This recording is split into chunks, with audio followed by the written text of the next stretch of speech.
Hello students, now we discuss next part in the application of the medicine. In this previous video discuss about the Hirudin, golden rice, flavor saver and insulin. Now we discuss remaining gene therapy. तो देखिए gene therapy क्या होता है. Gene therapy means यहाँ से start करते हैं. चलिए अपन फर्स्ट जीन थेरेपी. ये जो जीन थेरेपी है ये क्या है और कब की जाती है. जीन की थेरेपी मतलब जीन का इलाज कर दिया अपन ने. जनरली अपन पेशेंट का तब इलाज करते हैं जब दिया तो उसका ब्लड को डायग्नोज करते हैं, सीरम टेस्ट करते हैं, या फिर कोई दूसरा मेथड है जिससे अपन डिजीज डायग्नोज करके तब ट्रीटमेंट करते हैं. But gene therapy means correction in the gene by the rDNA technology. तो यहाँ पर करेक्शन ऑफ जीन, ठीक है ना. अब कौन सा जीन, ये मेथड है क्या, correction of gene.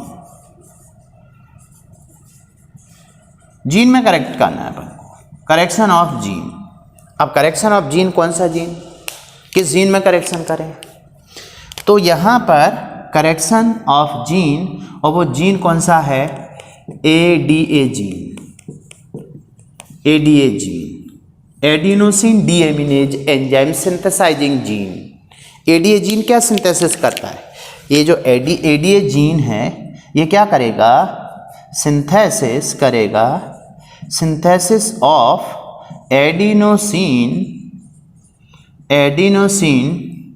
D एमिनेज enzyme. Adenosine deaminase enzyme को ADA एंजाइम को प्रोड्यूस करता है. और ये ADA एंजाइम करता क्या है, यहां पर ADA एडिनोसिन डीएमिनेज एंजाइम की डेफिशिएंसी हो जाती है. तो यदि ये एंजाइम डेफिशिएंट नहीं है तो इससे क्या करता है, इससे इस जीन की हेल्प से synthesis of T and B lymphocyte, T और B lymphocyte in bone marrow. Bone marrow के यार B और T लिम्फोसाइट सिंथेसाइज होते हैं जनरली. इफ मान लीजिए केस ऐसा आया कि एडिनोसिन डीएमिनेज एंजाइम की डेफिशिएंसी हो गई, ठीक है, एडिनोसिन डीएमिनेज एंजाइम की डेफिशिएंसी हो गई, तो यहां पर इसी से रिलेटेड देखिए क्या है नेक्स्ट पार्ट. इसमें देखते हैं इसी में एडिनोसिन डीएमिनेज एंजाइम डेफिशिएंसी, ठीक है. एडिनोसिन डीएमिनेज एंजाइम डेफिशिएंसी है किसी पेशेंट के साथ में. अब ये जो पेशेंट होता है जिसमें एक्चुअल में ADA एंजाइम डेफिशिएंसी पेशेंट, इसको नाम देते हैं SCID. Patient is called severe combined immuno deficiency syndrome. Severe combined immunodeficiency syndrome. इसका मतलब ये होता है फ्रॉम बर्थ से ही उस बेबी में, उस बच्चे में किसकी कमी होती है, ADA एंजाइम की. अब आप समझ लीजिए SCID पेशेंट का मतलब क्या है. SCID का मतलब है सीवियर कंबाइंड इम्यूनोडेफिशिएंसी सिंड्रोम. ऐसा सिंड्रोम, ऐसा सिम्टम जिसमें कि बच्चे में जन्म से ही B और T लिम्फोसाइट नहीं होंगे, तो इसका इम्यून सिस्टम बहुत वीक होगा. तो अपन पेशेंट SCID बोलते हैं इसको. अब इसमें करते क्या है, इसका जो ट्रीटमेंट है वो देखिए क्या होगा. और ऐसा ये जो पेशेंट था, इसका जो पेशेंट था इन 1997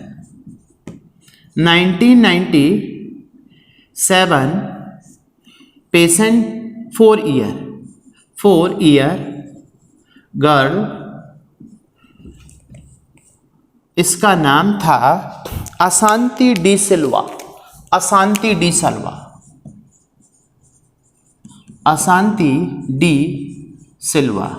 पेशेंट का नाम अशांति डी सिल्वा, जो 4 साल की बच्ची थी, उसको ये डिजीज थी.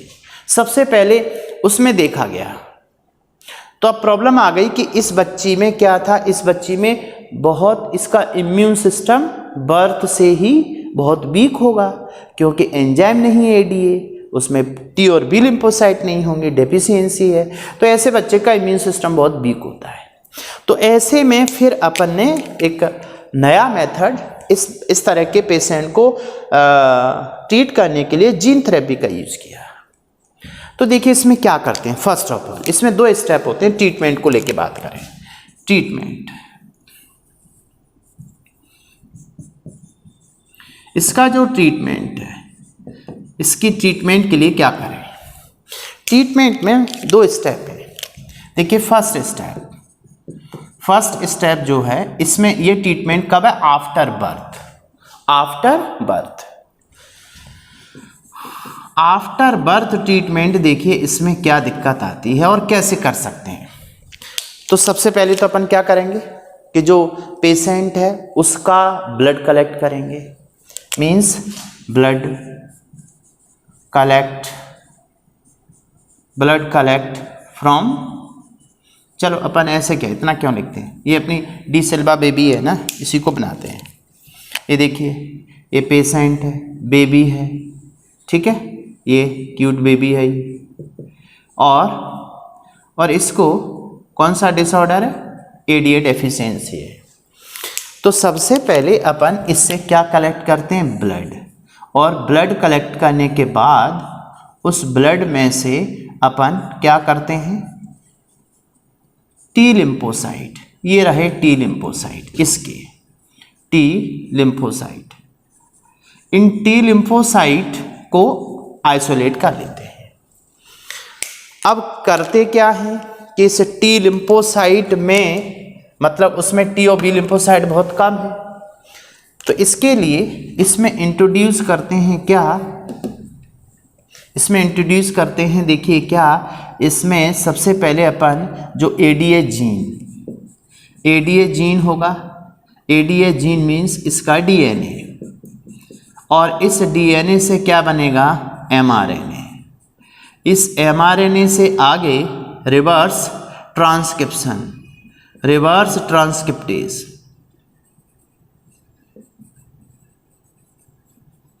रिवर्स ट्रांसक्रिप्टेज एंजाइम की हेल्प से इसमें बना लिया जाएगा कॉम्प्लीमेंट्री डीएनए, और ये complementary DNA introduce in the T cell, cDNA।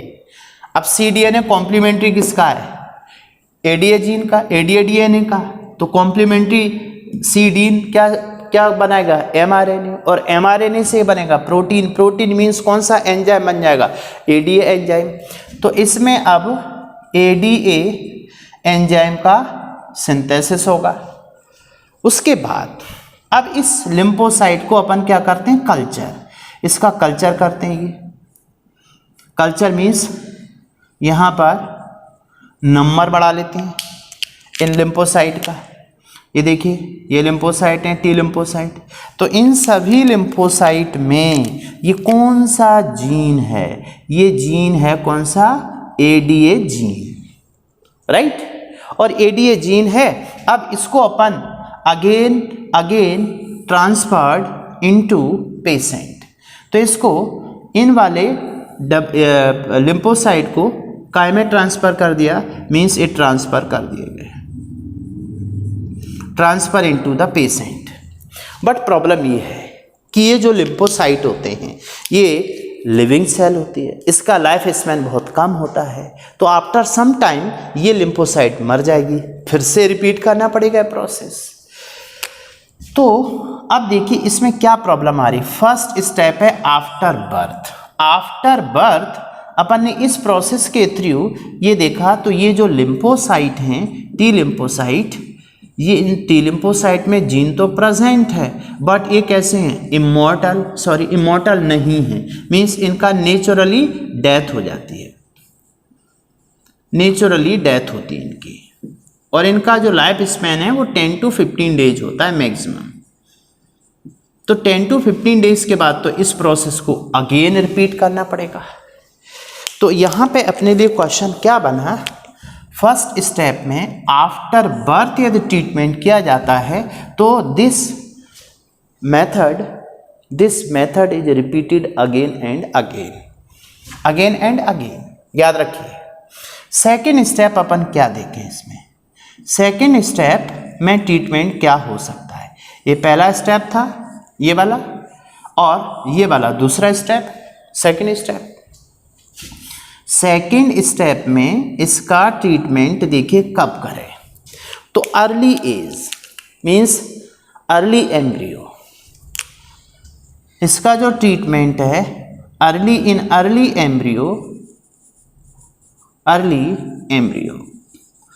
Embryo वाले केस में अपन ने क्या किया, in early embryo T cell collect from bone marrow, यहाँ ब्लड से कलेक्ट करते थे, यहाँ पर अपन ने कहाँ से कलेक्ट किया, बोन मैरो से।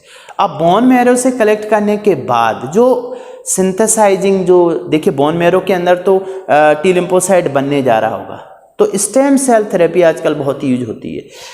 तो जनरली वो सेल जिससे बी और टी लिम्फोसाइट बनती हैं, तो उसको बनाने वाली जो स्टेम सेल होती है उसको कलेक्ट कर लेते हैं, उसके अंदर फिर करेक्शन करते हैं, मैनिपुलेशन किसमें, एडीए जीन में, ये प्रोसेस। तो T cell collect from the bone marrow and उसके बाद में क्या करेंगे, एडीए जीन ट्रांसफर या इम्प्लांट इंट्रोड्यूस। अब इंट्रोड्यूस कर देंगे तो फिर क्या होगा, ये बोन मैरो के अंदर ही जीन इम्प्लांट हो गया एक तरह से। तो अब इस सेल को अपन को रिपीट, इस मेथड को रिपीट नहीं करना पड़ेगा। तो अपने कह सकते हैं यहाँ पर इसका जो ट्रीटमेंट है मीन्स दो कंडीशन है, बिफोर बर्थ एम्ब्रियोनिक स्टेज में अपन करते हैं तो नो रिपीट, इस मेथड को रिपीट नहीं करना पड़ेगा। बट आफ्टर बर्थ ये वाला केस है, तो इसमें अपने को क्या करना पड़ेगा, रिपीट अगेन एंड अगेन, इसको अगेन एंड अगेन रिपीट करना पड़ेगा। वेरी सिंपल केस हो गया। तो ये कौन सा मेथड था, अपन ने देखा इसमें gene therapy. Next one is the monoclonal antibody, means next part sixth one, monoclonal antibody. Monoclonal antibody देखिए क्या होता है। मोनोक्लोनल एंटीबॉडी से मीन है ऐसी एंटीबॉडी जो एक स्पेसिफिक डिजीज के लिए प्रिपेयर की जाती है, स्पेसिफिक डिजीज के लिए प्रिपेयर की जाती है, और इन पर एक्चुअल में एक स्पेसिफिक एंटीजन को कैरी करने की कैपेसिटी होती है। तो ये जो जैसे अपन किसी पेशेंट को ड्रग देते हैं, तो उस पेशेंट में जैसे कैंसरस केस में मोनोक्लोनल एंटीबॉडी यूज करते हैं।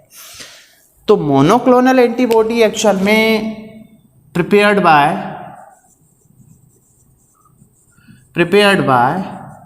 हाइब्रिडोमा टेक्नोलॉजी,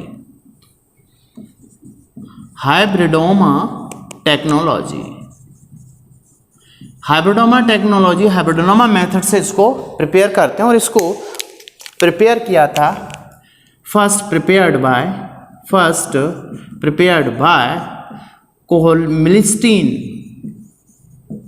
मिलिस्टीन एंड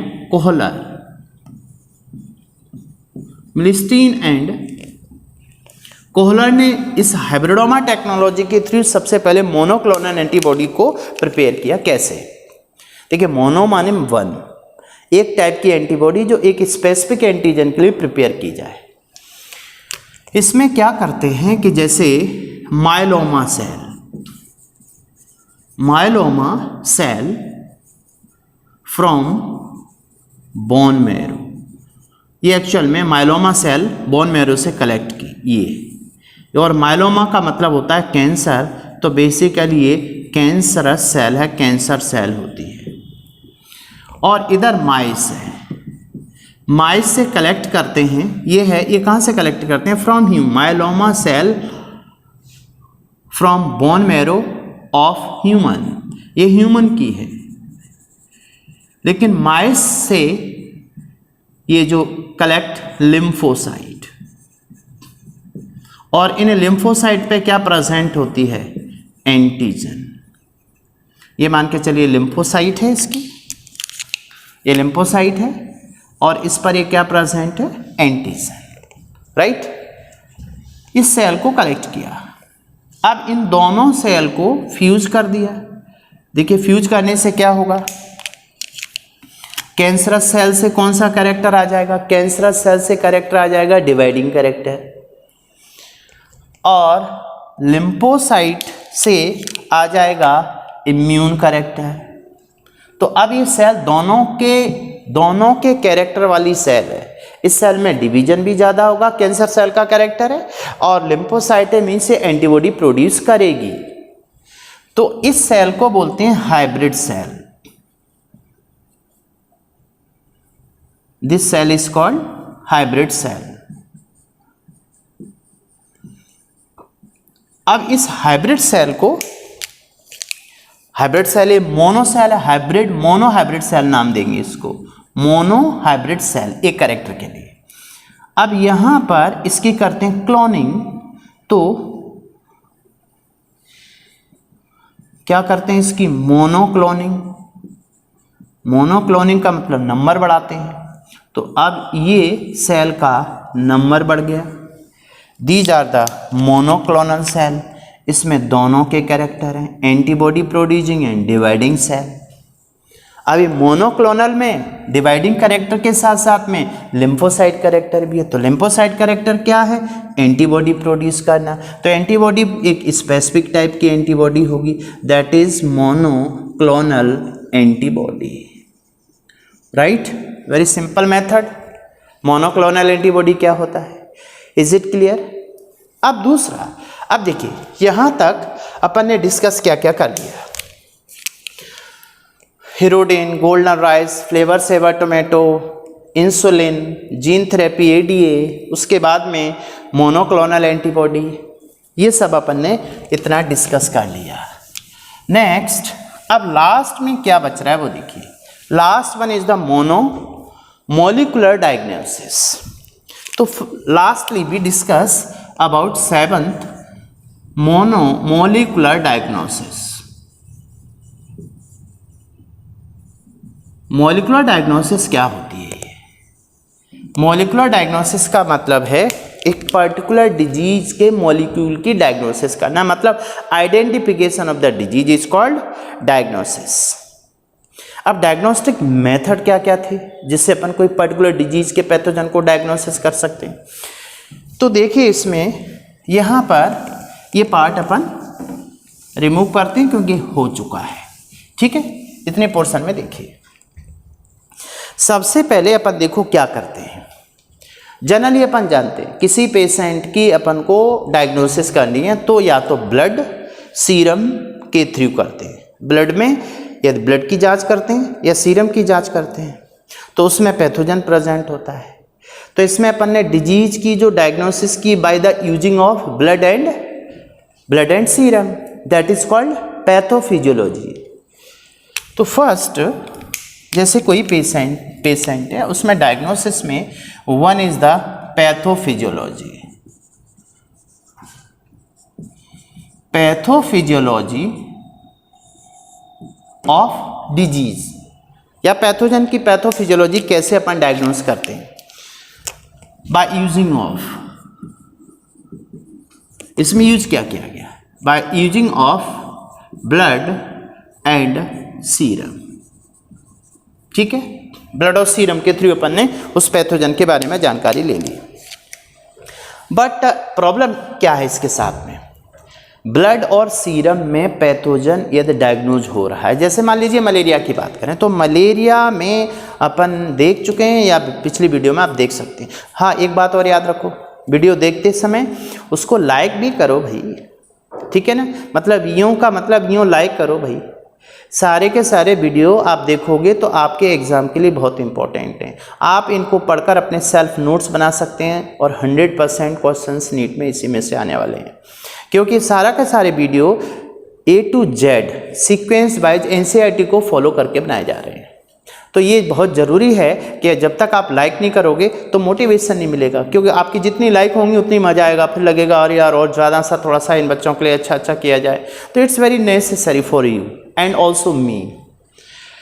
तो ब्लड एंड सीरम, अब आप देखिए ब्लड एंड सीरम में से अपन ने पैथोजन कैसे पता लगाया, और पता कब लगता है, मलेरिया की बात कर रहे हैं तो मलेरिया का जो पैरासाइट होता है ह्यूमन ब्लड में, उसकी दो जगह पे साइकिल पूरी होती है, asexual reproduction साइजोगोनी in the liver and RBC. Liver में अपना नंबर बढ़ाता है, फिर आरबीसी में बढ़ाता है। तो ब्लड में मलेरिया की जांच कब की जाती है, जब बॉडी का टेम्परेचर बढ़ा हुआ हो, मीन्स सिम्टम्स ज़्यादा आ रहे हो मलेरिया के, ठंड लगती है, कपकपी आती है, तो ये किसकी वजह से था, हीमोजोइन ग्रेन्यूल। तो किसी भी पैथोजन की डायग्नोसिस ब्लड और सीरम के द्वारा करते हैं तो वो अर्ली स्टेज में नहीं हो सकती। पैथोजन अर्ली स्टेज में नहीं मिलता, ये तो कब मिलता है, when symptom of disease appear, मतलब नंबर ऑफ द पैथोजन बढ़ा हुआ होगा। Bye using of blood and serum but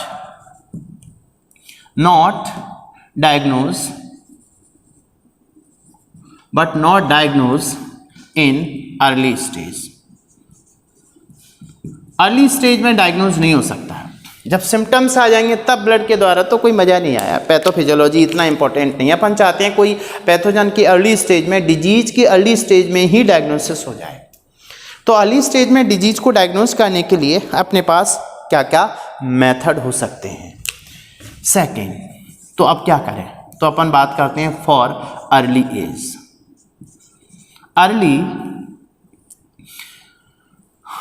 early के लिए क्या करें, for early diagnosis, for early diagnose by, इसको अपन डायग्नोज करते हैं by using of PCR, ELISA test, ठीक है, आरडीएनए टेक्नोलॉजी,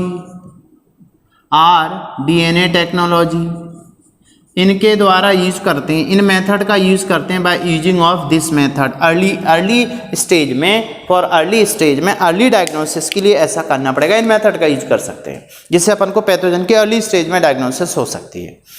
जैसे मान के चलो कि जैसे पीसीआर की बात करें, पीसीआर का यूज कब करते हैं, मान लीजिए कोई पैथोजन है जिसका हाई कंसंट्रेशन है, हाई कंसंट्रेशन ऑफ पैथोजन का हाई कंसंट्रेशन है, तो बताओ जरा, पैथोजन का जब हाई कंसंट्रेशन है तो इस समय सिम्टम ऑफ डिजीज अपीयर होंगे, ठीक है, सिम्टम ऑफ डिजीज आएंगे, सिम्टम ऑफ डिजीज होंगे इस समय, ठीक है, इस समय अपन डायग्नोज कर सकते हैं। लेकिन कुछ पैथोजन ऐसे होते हैं जिनका कंसंट्रेशन कम हो, देखिए यहाँ कंसंट्रेशन ज़्यादा है तो डिजीज आ गई, सिम्टम आने के बाद डायग्नोज हो रहा है, अपन चाहते हैं सिम्टम आने से पहले डायग्नोज हो जाए।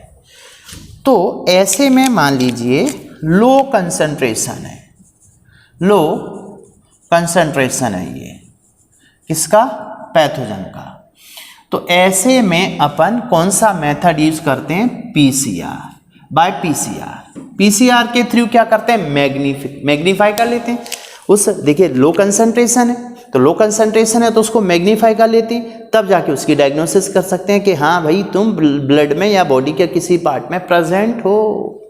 तो पीसीआर मेथड का यूज किया अपन ने, लो कंसंट्रेशन होने पर भी पीसीआर के थ्रू डायग्नोज कर सकते हैं by magnification of the pathogen. ये बात अपन पहले देख चुके हैं पिछले लेक्चर्स में पीसीआर क्या होती है।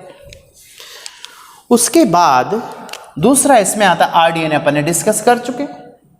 And next one is the ELISA. ये इलिजा क्या होता है, इलिजा मीन्स एंजाइम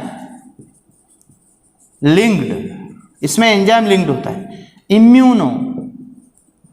इम्यूनो सॉर्वेंट ऐसे, ठीक है, तो नाम बन गया Elijah test. Elijah test actual में क्या होता है और किस तरह काम करता है ये देखिए। इलिजा टेस्ट का जो प्रिंसिपल है, इसका जो प्रिंसिपल है वो है एंटीजन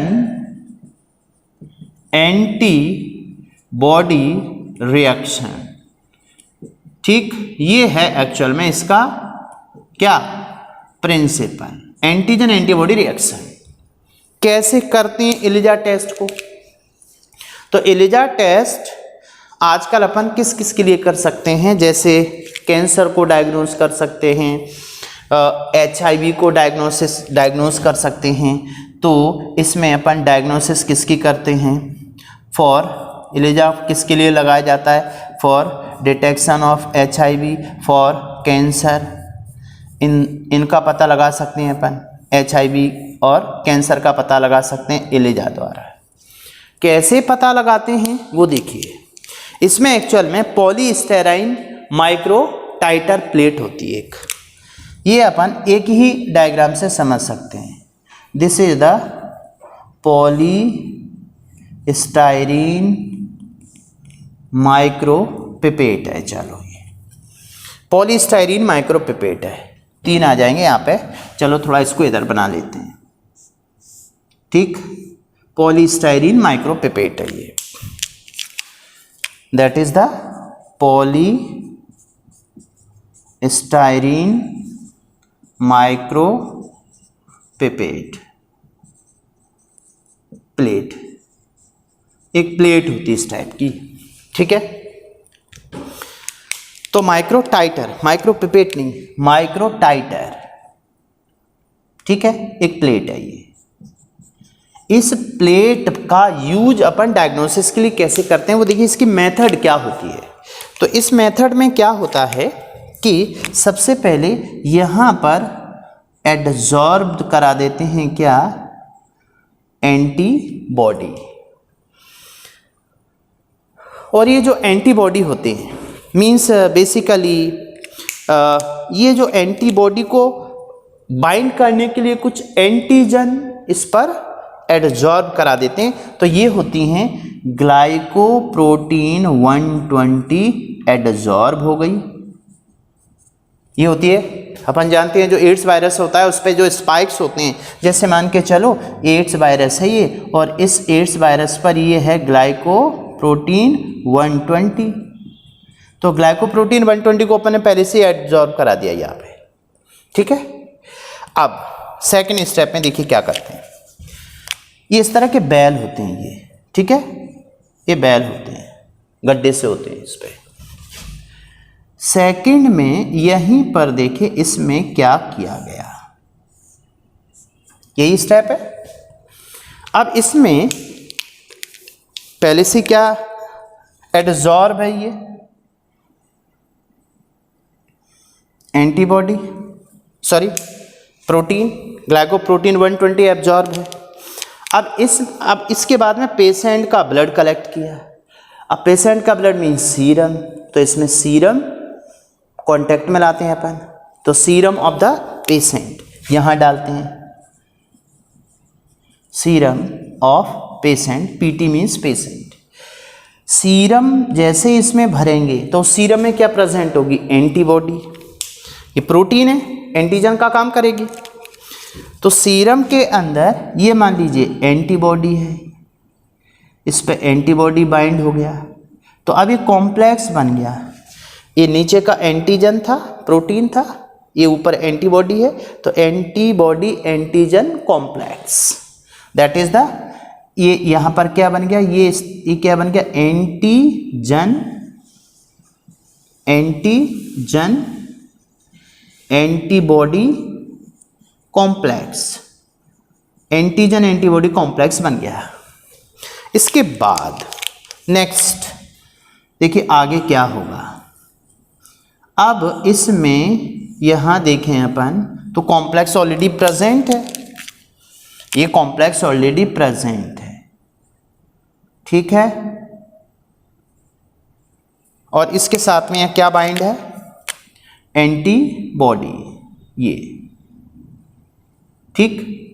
अब इसके साथ में देखिए नाम क्या आता है इसका? Enzyme linked.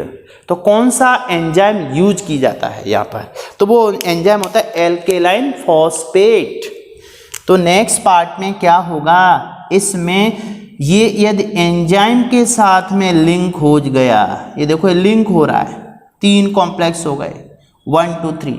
तो इसमें देखिए इसमें क्या क्या इंक्लूड है इतने पोर्शन में। इतने पोर्शन में आप देखेंगे एंटीजन है, ठीक है, एंटीजन प्लस ग्रीन कलर का, चलो एंटीजन कौन सा है, रेड है इसमें, ये वाला एंटीजन है। उसके बाद में ग्रीन, ग्रीन क्या है, एंटीबॉडी, ये ग्रीन कलर का है, ये एंटीबॉडी है, ठीक है। उसके बाद देखिए क्या है इसमें, इसके बाद में ये एक्चुअल में क्या है, enzyme alkaline phosphate, alkaline phosphate. तो एल्केलाइन फॉस्फेट एंजाइम का यूज किया जाता है इलिजा में। ई वर्ड मीन्स एंजाइम, एंजाइम कौन सा, एंजाइम एल्केलाइन फॉस्फेट। तो नेक्स्ट लास्ट में ये जो ब्लैक दिख रहा है that is the alkaline phosphate, alkaline phosphate enzyme है ये। तो अब एंजाइम लिंक्ड हो गया, देखिए कंसेप्ट पे जाइए, एंजाइम यदि लिंक हो गया इस कॉम्प्लेक्स से तो डायग्नोज हो जाएगा। डायग्नोज हो जाएगा मींस कलर कॉम्प्लेक्स आएगा, कलर कॉम्प्लेक्स आएगा यहां पर, कलर कॉम्प्लेक्स, और कलर कॉम्प्लेक्स आ रहा है, इसका मतलब है पेशेंट HIV पॉजिटिव होगा। क्लियर हो गया, दिस इज द क्या अपना PCR मेथड। तो अपन ने, मुझे लगता है कि सारे के सारे मॉलिक्यूलर डायग्नोसिस जिसमें PCR का यूज कैसे था बाकी अपन पहले डिस्कस कर चुके थे, जिसमें इलिजा RDNA टेक्नोलॉजी, PCR को पहले देखा था, इलिजा ये हो गया। इस तरह से अपना सेकंड पार्ट कवर हुआ, बायोटेक्नोलॉजी का मेडिसिन में क्या यूज है। जरूर याद रखिए और इसमें से क्वेश्चन जरूर आएगा, ठीक है।